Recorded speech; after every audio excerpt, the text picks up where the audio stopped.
BBC প্রবাহে আপনাদের সবাইকে স্বাগত জানাচ্ছি। আমি শারমিন রমা। শুরুতেই দেখে নেব আজ কি থাকছে। ইসরায়েল যুক্তরাষ্ট্রকে রুখে দিতে মুসলিম বিশ্বকে একাট্টা হওয়ার আহ্বান তেহরানের, তেল আবিবকে চিরশত্রু ঘোষণা ইরানের। এবার ইসরায়েল স্থল অভিযান চালাতে যাচ্ছে লেবাননে, বিদ্রোহী গোষ্ঠীর হামলা ও হুমকির জবাবে এমন পদক্ষেপ দাবি তেল আবিবের। ইরান যুদ্ধে বাড়ছে মার্কিন সেনাদের লাশের সারি, চলমান যুদ্ধে এখন পর্যন্ত মিলেছে 13 সেনা নিহতের খবর, আহত অন্তত 200, বার্তা সেন্টকমের। নিজেকে জীবিত প্রমাণের চেষ্টায় নেতানিয়াহু এক্স হ্যান্ডেলে দিচ্ছেন একের পর এক ভিডিও বার্তা। এবার প্রকাশ করলেন জেরুজালেমের পথে স্থানীয়দের সঙ্গে আলাপচারিতার ভিডিও, নেট দুনিয়ায় তোলপাড়। 30 ঘন্টার বেশি সময় ধরে ভয়াবহ আগুনে পুড়ছে যুক্তরাষ্ট্রের রণতরী, অসুস্থ হয়ে পড়েছেন বহু মার্কিন সেনা, মেঝেতে থাকছেন শত শত নাবিক, শিবিরে চরম অস্থিরতা। যুদ্ধের ময়দানে একাই ইসরায়েল যুক্তরাষ্ট্রকে কাবু করে ছাড়ছে ইরান। তেহরানের অত্যাধুনিক সব ড্রোন আর মিসাইল হামলায় দিশেহারা অবস্থা ইসরায়েলের। যে কোনো মূল্যে যুদ্ধ বন্ধ করতে চায় যুক্তরাষ্ট্র। মধ্যপ্রাচ্যের ঘাঁটিগুলোতে টানা হামলার শিকার হওয়ার পর পিছু হটতে শুরু করেছে তারা। এরই মধ্যে ইরান নতুন করে হামলার কৌশল নিয়েছে। তারা যে কোনো মূল্যে খামেনিকে হত্যার প্রতিশোধ নিতে চায়। এজন্য মুসলিম দেশগুলোকে তেহরানের পক্ষে অবস্থান নেয়ার আহ্বান জানিয়েছেন ইরানের সর্বোচ্চ জাতীয় নিরাপত্তা পরিষদ সচিব আলী লারিজানি।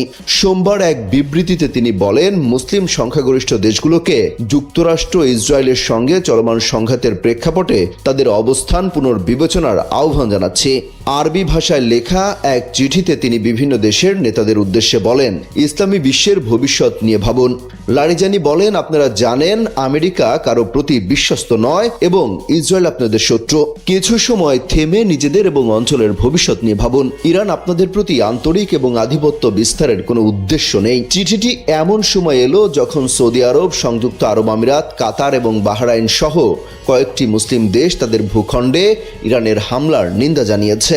অবশ্য ইরান বরাবরই বলে আসছে তাদের টার্গেট অন্য কোনো দেশ নয়, ইসরায়েল আর মধ্যপ্রাচ্যের মার্কিন ঘাঁটি একমাত্র লক্ষ্য। হঠাৎ করেই মধ্যপ্রাচ্যে উত্তপ্ত পরিস্থিতি যেন আরও এক ধাপ এগিয়ে গেল। আকাশপথে টানা হামলার পর এবার সরাসরি স্থলপথে নেমেছে ইসরায়েলি সেনাবাহিনী, যার কেন্দ্রবিন্দুতে দক্ষিণ লেবানন। এতে করে বহুদিনের সীমান্ত উত্তেজনা এখন পূর্ণমাত্রার সংঘাতে রূপ নেওয়ার শঙ্কা দেখা দিয়েছে। ইসরায়েলের প্রতিরক্ষা বাহিনী আইডিএফ এক বিবৃতিতে জানিয়েছে, তাদের 91তম ব্রিগেড সোমবার থেকে দক্ষিণ লেবাননে স্থল অভিযান শুরু করেছে। সংস্থাটির দাবি, লেবাননের বিদ্রোহী গোষ্ঠী ক্রমাগত হামলা ও নিরাপত্তার হুমকির জবাব হিসেবেই এই পদক্ষেপ নেওয়া হয়েছে। এর আগে একই অঞ্চলে বিমান বাহিনী ধারাবাহিক হামলা চালিয়ে আসছিল। এদিকে ইরানকে ঘিরে যুক্তরাষ্ট্র ও ইসরায়েলের সামরিক তৎপরতার পর পুরো অঞ্চলে উত্তেজনা আরো জোরালো হয়েছে। পাল্টা প্রতিক্রিয়ায় ইরান মার্কিন ঘাঁটিগুলোকে লক্ষ্য করে ড্রোন ও ক্ষেপণাস্ত্র হামলা শুরু করে। এর জেরে বিদ্রোহী গোষ্ঠীও উত্তর ইসরায়েলে রকেট ও ড্রোন হামলা চালায়, যা পরিস্থিতিকে আরো জটিল করে তোলে। হামলার পাল্টা জবাব হিসেবে ইসরায়েল ও মধ্যপ্রাচ্যের উপসাগরীয় অঞ্চলের 6টি দেশ সৌদি আরব, কাতার, কুয়েত, বাহরাইন, সংযুক্ত আরব আমিরাত, ওমানে অবস্থিত মার্কিন সেনা ঘাঁটিগুলোকে লক্ষ্য করে দফায় দফায় ড্রোন, ক্ষেপণাস্ত্র নিক্ষেপ করা শুরু করে ইরান, যা এখনও চলছে। এই যুদ্ধ শুরুর পর থেকে ইসরায়েলি হামলায় লেবাননে নারী শিশুসহ প্রায় 850 জন নিহত হয়েছেন বলে জানা গেছে। একই সঙ্গে প্রায় 8 লাখ মানুষ ঘরবাড়ি ছেড়ে নিরাপদ আশ্রয়ে খোঁজে পালিয়ে গেছেন।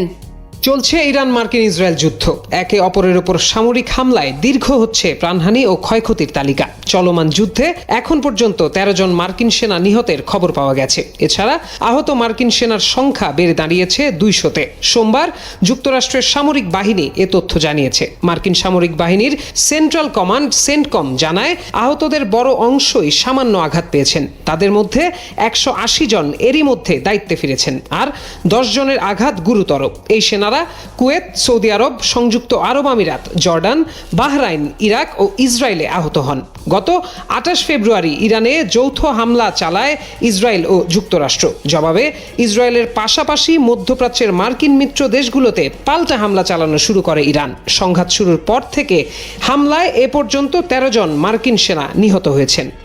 মারা গেছেন নেতানিয়াহু এমন গুঞ্জনে যেন সরব সামাজিক যোগাযোগ মাধ্যম। বেশ কয়েকদিন আড়ালে থাকার পর মৃত্যুর গুঞ্জন ভাঙতে গত 13ই মার্চ সামাজিক যোগাযোগ মাধ্যম এক্সে একটি ভিডিও বার্তা প্রকাশ করেন ইসরায়েলের প্রধানমন্ত্রী। তবে ভিডিওতে নেতানিয়াহুর 6টি আঙুল দেখা গেছে এমন বিতর্ক শুরু হয় নেটিজেনদের মাঝে। ভিডিওটি এআই নির্মিত বলেও দাবি করেন অনেকে। সেই বিতর্ক কাটাতে গেল 15ই মার্চ আরেকটি ভিডিও পোস্ট করেন বেনিয়ামিন। সেখানে তাকে কফির কাপ হাতে কথা বলতে দেখা যায়। এখানেও বাধে বিপত্তি। ভিডিওটিকে এআই ডিপফেক বলে দাবি করে এক্সের চ্যাটবট গ্রোক। তবে হার না মেনে এবার নিজের অস্তিত্বের জানান দিতে আরও একটি ভিডিও প্রকাশ করলেন তিনি। সোমবার এক্স হ্যান্ডেলে পোস্ট করা নতুন ভিডিওতে নেতানিয়াহুকে জেরুজালেমের পথে হাঁটতে এবং স্থানীয়দের সঙ্গে কথা বলতে দেখা যায়। তিনি বলেন, কি সুন্দর, চলো একটু রোদ গায়ে মাখি। হাঁটতে হাঁটতে একটি কুকুর দেখে নেতানিয়াহুর প্রশ্ন, এটা কার কুকুর, কোন জাত? এক নারী জানান, কানানাইট ইসরায়েলি। নেতানিয়াহু হাসতে হাসতে বলেন, কানানাইট ইসরায়েলি, বাহ, বাইরে বের হওয়া ওর জন্য ভালো, তোমাদের সবার জন্যও ভালো। বাতাস খেতে বেরিয়েছো? তারপর সুরক্ষিত আশ্রয়ের প্রসঙ্গ তুললেন। কাছে নিরাপদ জায়গা আছে জানার পর বললেন, দারুণ, এটাই সবচেয়ে গুরুত্বপূর্ণ। আইডিএফ জিতবে এবং ইসরায়েল নিজেদের রক্ষা করবে। এর আগে গত রোববার নেতানিয়াহু জেরুজালেমে পাহাড়ের দ্য সাতাফ ক্যাফেতে কফি খাওয়ার ভিডিও প্রকাশ করে মৃত্যুর গুজব উড়িয়ে দিয়েছিলেন। সেই ভিডিও ছিল আবার তার আগের একটি ভিডিও প্রকাশের পর 6 আঙুল নিয়ে ছড়িয়ে পড়া গুঞ্জনের জবাবে। তবে সাতাফ ক্যাফের ভিডিওটি নেতানিয়াহুর অস্তিত্বের প্রমাণ হিসেবে বিবেচিত তো হয়নি, বরং এটি প্রশ্ন আরও বাড়িয়েছে, ঘোলা করেছে জল। এবার নেটিজেনদের নজরে এক্সে পোস্ট করা নেতানিয়াহুর সবশেষ ভিডিওটি। যুক্তরাষ্ট্রের সর্বাধুনিক ও বিশালাকৃতির বিমানবাহী রণতরী ইউএসএস জেরাল্ড আর ফোর্ড এই গত সপ্তাহে লাগা আগুন টানা 30 ঘন্টার বেশি সময় ধরে জ্বলেছে। এতে রণতরীটির বেশ কয়েকজন নৌসেনা ধোঁয়ার কারণে অসুস্থ হয়ে পড়েন। এক প্রতিবেদনে এমনটাই দাবি করে মার্কিন সংবাদ মাধ্যম নিউ ইয়র্ক টাইমস। গেল সোমবার নিউ ইয়র্ক টাইমসের এক প্রতিবেদনে বলা হয়, রণতরীটির কয়েকজন নাবিক ও সামরিক কর্মকর্তার বরাত দিয়ে সংবাদ মাধ্যমটি জানায়, গত সপ্তাহে রণতরীটির লন্ড্রি অংশে এ অগ্নিকাণ্ড ঘটে। এর আগে মার্কিন নৌবাহিনী এক বিবৃতিতে জানিয়েছিল আগুন নিয়ন্ত্রণে আনা হয়েছে এবং এটি কোনো যুদ্ধকালীন হামলার ঘটনা নয়। ওই ঘটনায় 2 নাবিক সামান্য আহত হয়েছেন বলেও জানানো হয়েছিল। ইরানের সঙ্গে চলমান যুদ্ধের সময় লোহিত সাগরে মোতায়েন করা 1 লাখ টন ওজনের এই রণতরীর সামরিক কার্যক্রম ব্যাহত হয়নি বলে নৌবাহিনী দাবি করেছে। তবে $1,300 কোটি সমমূল্যের এই রণতরীতে থাকা প্রায় 4,500 ক্রু ও বিমান সেনার অবস্থা বর্তমানে চরম অস্বস্তিকর। নিউ ইয়র্ক টাইমস জানিয়েছে, অগ্নিকাণ্ডের ফলে অন্তত 600 নাবিক তাদের থাকার জায়গা হারিয়েছেন। তারা এখন রণতরীর টেবিল বা মেঝেতে ঘুমাচ্ছেন। এছাড়া লন্ড্রি পুড়ে যাওয়ায় অনেকেই কাপড় ধুতে পারছেন না। দ্বিতীয় মেয়াদে ক্ষমতায় এসেই অভিবাসীদের উপর কঠোর হয়েছেন মার্কিন প্রেসিডেন্ট ডোনাল্ড ট্রাম্প। এক্ষেত্রে কারো কোনো কথায় কানে তুলছেন না তিনি। অবৈধ অভিবাসীদের কোমরে দড়ি বেঁধে বিমানে তুলে দিতেও দেখা গেছে তার প্রশাসনকে। আর এবার ট্রাম্পের নজর পড়েছে অভিবাসী ট্রাক চালকদের উপর। প্রায় 2 লাখ অভিবাসী ট্রাক চালকের কমার্শিয়াল ড্রাইভিং লাইসেন্স বাতিল করার সিদ্ধান্ত নিয়েছেন তিনি, যা কার্যকর হবে 17 মার্চ থেকেই। মার্কিন পরিবহন দপ্তরের সিদ্ধান্ত অনুযায়ী আশ্রয় প্রার্থী, শরণার্থী ও ডিএসিএ বা শৈশবে যুক্তরাষ্ট্রে আগত নথিবিহীন সুবিধাভোগীরা আর কমার্শিয়াল ড্রাইভিং লাইসেন্স নিতে পারবেন না। তবে বর্তমান লাইসেন্সধারীদের লাইসেন্স এখনই বাতিল হচ্ছে না। লাইসেন্সের মেয়াদ শেষ হওয়া পর্যন্ত ড্রাইভিং করতে পারবেন তারা। ইরান যুদ্ধের প্রভাবে যখন দেশটিতে জ্বালানির দাম বাড়ছে পরিবহন খরচ, তখন নতুন করে নেওয়া এই সিদ্ধান্ত ট্র্যাকিং শিল্পের উপর চাপ তৈরি করতে পারে বলেই ধারণা করা হচ্ছে। কেননা দেশটিতে পণ্য পরিবহনের 70% বেশি হয় ট্রাকের মাধ্যমে, যার মধ্যে ভারী যন্ত্রপাতি, বিপজ্জনক পদার্থ থেকে খাবার সামগ্রী সবকিছুই আছে। ফলে হঠাৎ করে প্রায় 2 লাখ ড্রাইভারের লাইসেন্স বাতিল হলে চাপে পড়বে এই শিল্প, যা পণ্যের দাম বাড়িয়ে দিতে পারে। হঠাৎ এমন সিদ্ধান্তের কারণ হিসেবে পরিবহন সচিব শন পি ডাফি বলেন, অনেকদিন ধরে বিপজ্জনক বিদেশি চালকরা আমাদের লাইসেন্সিং ব্যবস্থার অপব্যবহার করছে এবং সড়কে ঝুঁকি তৈরি করছে। বিদেশি চালকদের আগে ড্রাইভিং রেকর্ড যাচাই করা কঠিন এবং কিছু ক্ষেত্রে তারা অবৈধ লাইসেন্স নিয়ে কম মজুরিতে কাজ করে স্থানীয় চালকদের উপর প্রভাব ফেলছে। অভিবাসী ট্রাক চালকদের লাইসেন্স বাতিলের পক্ষে ট্রাম্প প্রশাসন যুক্তি দিলেও বিরোধীরা বলছেন অভিবাসীরা বেশি দুর্ঘটনা ঘটায় এমন কোনো প্রমাণ নেই। অন্যদিকে আইনজীবী ওয়েন্ডি লিউয়ের ভাষ্য, কোনো দেশের নাগরিক হওয়া আর সড়ক নিরাপত্তার মধ্যে সরাসরি কোনো সম্পর্ক নেই, এটা সরকার নিজেই স্বীকার করেছে। তাছাড়া লাইসেন্স পেতে হলে সবাইকেই প্রশিক্ষণ নিতে হয় এবং পরীক্ষায় পাশ করতে হয়, সে অভিবাসী হোক বা না হোক। ট্রাম্পের এমন সিদ্ধান্তে ভুক্তভোগী হয়েছেন অনেক অভিবাসী। তাদেরই একজন রাশিয়া থেকে আসা আশ্রয় প্রার্থী আলেক্সেই সেমেনোভস্কি।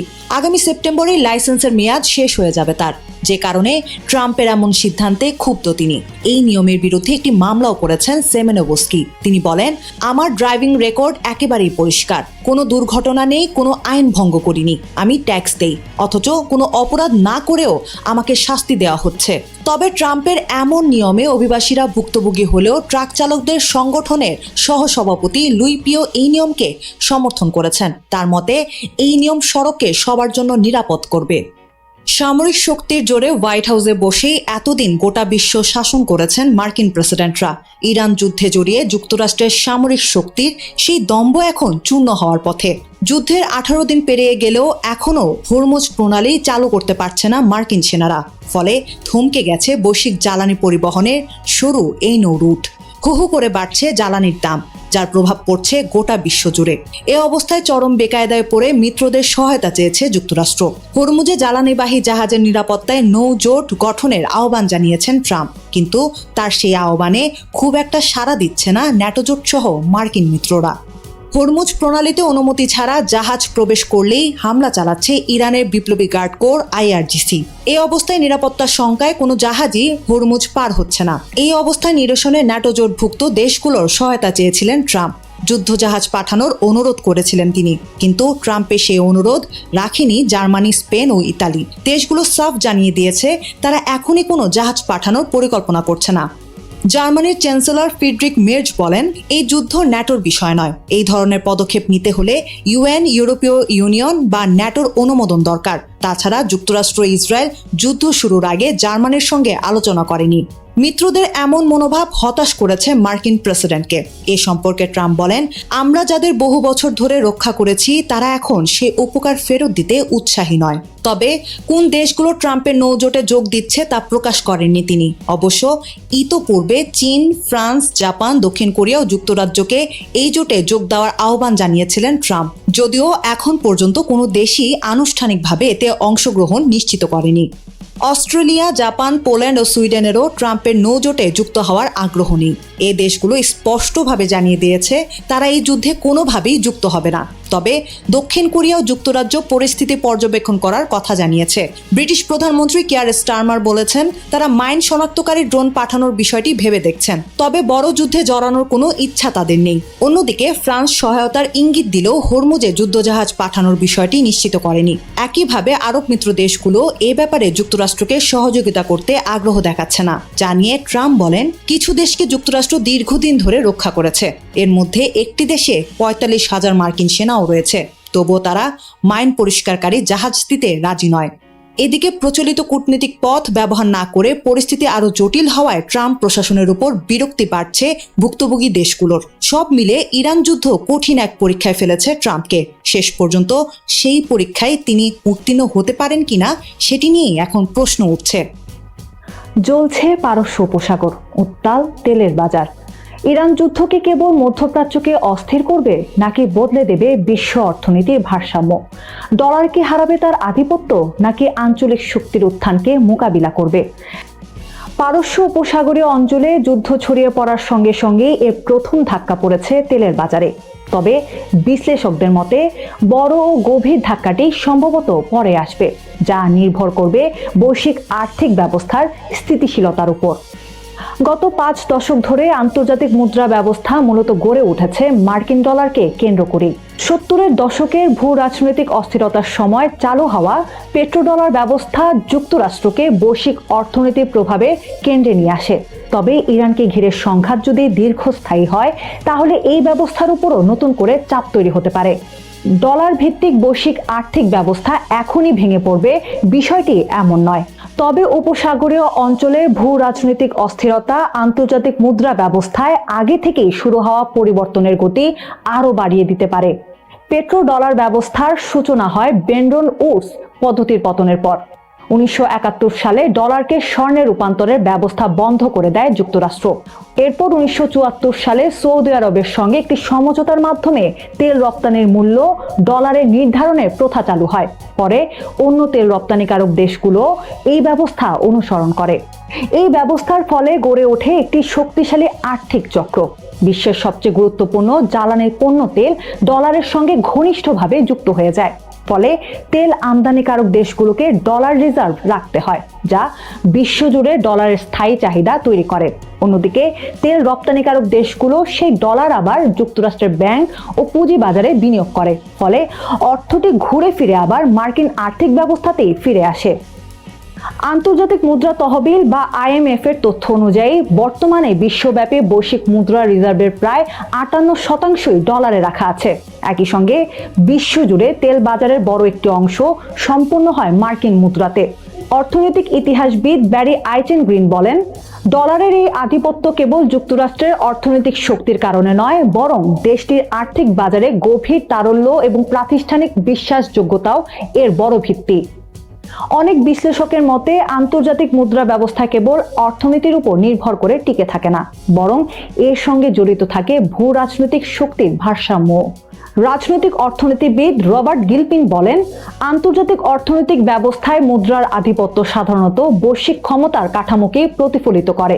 যেমন ব্রিটিশ সাম্রাজ্যের সময় বিশ্ব অর্থনীতির কেন্দ্রে ছিল পাউন্ড, আর দ্বিতীয় বিশ্বযুদ্ধের পর যুক্তরাষ্ট্র প্রধান শক্তি হয়ে ওঠায় সেই জায়গা নিয়েছে ডলার। এমন প্রেক্ষাপটে সৌদির পেট্রোডলার ব্যবস্থা মূলত 3টি স্তম্ভের উপর দাঁড়িয়ে আছে। এগুলো হলো পারস্য উপসাগরে স্থিতিশীল জ্বালানি উৎপাদন, ডলার ভিত্তিক তেল বাণিজ্য এবং পুরো অঞ্চলে যুক্তরাষ্ট্রের নিরাপত্তা কাঠামো। তবে ইরানকে ঘিরে সম্ভাব্য বড় আঞ্চলিক যুদ্ধ এই 3টি ভিত্তিকেই নতুন করে চাপে ফেলতে পারে। বিশ্ব অর্থনীতিতে মধ্যপ্রাচ্য এখনো অত্যন্ত কৌশলগতভাবে গুরুত্বপূর্ণ অঞ্চল। এর সবচেয়ে বড় উদাহরণ পারস্য উপসাগর ও আরব সাগরের সংযুক্তকারী হরমুজ প্রণালী। মার্কিন এনার্জি ইনফরমেশন অ্যাডমিনিস্ট্রেশনের তথ্য অনুযায়ী বিশ্বের মোট তেল বাণিজ্যের প্রায় 20% এই সংকীর্ণ জলপথ দিয়ে পরিবহন করা হয়। পাশাপাশি বিশ্বজুড়ে তরলীকৃত প্রাকৃতিক গ্যাসের বড় অংশ এই পথেই যায়।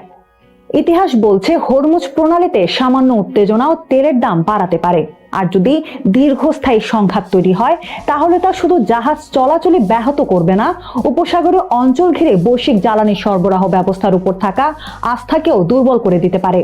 এই আস্থাই বৈশ্বিক অর্থ ব্যবস্থার এক ধরনের অদৃশ্য ভিত্তি। বিশ্ব অর্থনীতির বড় পরিবর্তনগুলো সাধারণত ভূ রাজনৈতিক শক্তির পুনর্গঠনের প্রতিফলন। বর্তমানে তেমন একটি পরিবর্তন হচ্ছে পৃথিবী জুড়ে। বৈশ্বিক জ্বালানি চাহিদার কেন্দ্র ধীরে ধীরে পশ্চিম থেকে সরে যাচ্ছে এশিয়ার দিকে। এখন চীন বিশ্বের সবচেয়ে বড় অপরিশোধিত তেল আমদানিকারক দেশে পরিণত হয়েছে। প্রতিদিন তারা 11 মিলিয়নের বেশি ব্যারেল তেল আমদানি করে। একই সঙ্গে দ্রুত বাড়ছে ভারত ও দক্ষিণ পূর্ব এশিয়ার দেশগুলোর জ্বালানির চাহিদাও। ফলে পারস্য উপসাগর থেকে উৎপাদিত তেলের প্রধান ক্রেতা ক্রমেই কেন্দ্রীভূত হচ্ছে এশিয়ায়। এই পরিবর্তনের সঙ্গে ধীরে ধীরে পরিবর্তনের ইঙ্গিত দেখা যাচ্ছে লেনদেনের মুদ্রাতেও। চীন তাদের মুদ্রা রেনমিনবি বা ইউয়ানের আন্তর্জাতিক ব্যবহার বাড়ানোর চেষ্টা করছে। এর অংশ হিসেবে 2018 সালে সাংহাইয়ে ইউয়ান ভিত্তিক তেল ফিউচার লেনদেন চালু করা হয়।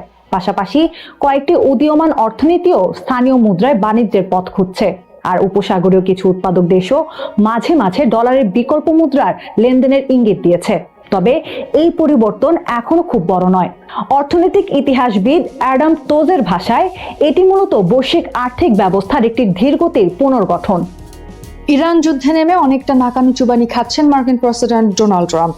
একদিকে আন্তর্জাতিক অসহযোগিতা, অন্যদিকে ব্যাপক আর্থিক ক্ষতি। মোটের ওপর মারাত্মক চাপে পড়ে গেছেন যুক্তরাষ্ট্রের এই রিপাবলিকান নেতা। আধুনিক সমরাস্ত্রের লড়াইয়ে গতানুগতিক ধারার আমূল পরিবর্তন ঘটিয়েছে ইরানের ড্রোন কর্মসূচি। বিশেষ করে দেশটির তৈরি স্বল্প মূল্যের কামিকাজে বা আত্মঘাতী ড্রোনগুলো মধ্যপ্রাচ্যে মার্কিন সামরিক কৌশল ও বাজেটের ওপর ব্যাপক চাপ সৃষ্টি করেছে। রয়টার্সের এক বিশ্লেষণধর্মী প্রতিবেদনে উঠে এসেছে কিভাবে সস্তা প্রযুক্তির এই ড্রোনগুলো বিশ্বের সবচেয়ে শক্তিশালী বাহিনীকে এক অসম ও ব্যয়বহুল যুদ্ধের মুখে ঠেলে দিয়েছে আর্থিক ক্ষতি। মোটের ওপর মারাত্মক চাপে পড়ে গেছেন যুক্তরাষ্ট্রের এই রিপাবলিকান নেতা। আধুনিক সমরাস্ত্রের লড়াইয়ে গতানুগতিক ধারার আমূল পরিবর্তন ঘটিয়েছে ইরানের ড্রোন কর্মসূচি। বিশেষ করে দেশটির তৈরি স্বল্প মূল্যের কামিকাজে বা আত্মঘাতী ড্রোনগুলো মধ্যপ্রাচ্যে মার্কিন সামরিক কৌশল ও বাজেটের ওপর ব্যাপক চাপ সৃষ্টি করেছে।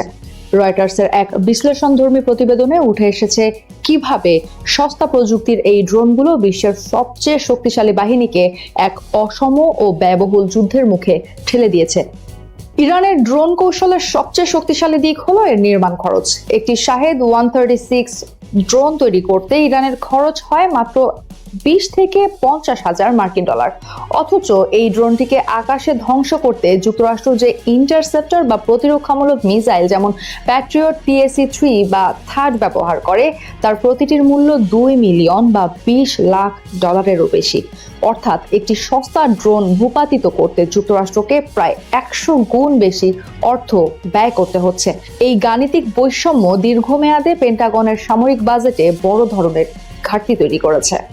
শাহেদ 136-কে অনেক বিশেষজ্ঞ আকাশের AK-47 বলে অভিহিত করেছেন, কারণ এর কার্যকারিতা অত্যাধুনিক প্রযুক্তিতে নয় বরং সরলতা ও সহজলভ্যতায়। এছাড়াও ইরানের ড্রোনগুলো খুব উচ্চ প্রযুক্তির নয় বরং এগুলো তৈরিতে ব্যবহার করা হয়েছে সাধারণ বেসামরিক বাজারের সহজলভ্য যন্ত্রাংশ।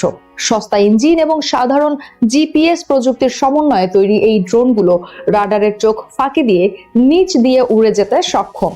উচ্চ ক্ষমতা সম্পন্ন রাডার ব্যবস্থা অনেক সময় এগুলোকে ছোট পাখি বা সাধারণ বস্তু মনে করে ভুল করে, যা মার্কিন প্রতিরক্ষা ব্যবস্থার সীমাবদ্ধতাকে সামনে নিয়ে এসেছে।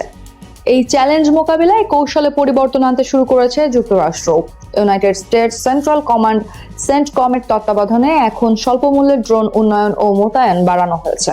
এর মধ্যে উল্লেখযোগ্য হলো লুকাস, যা মূলত ইরানি ড্রোনেরই একটি কম খরচের মার্কিন সংস্করণ। এছাড়া পেন্টাগন এখন বিকল্প প্রতিরক্ষা প্রযুক্তির দিকে ঝুঁকছে, বিশেষ করে লেজার অস্ত্র, যা অত্যন্ত কম খরচে একাধিক ড্রোন ধ্বংস করতে সক্ষম।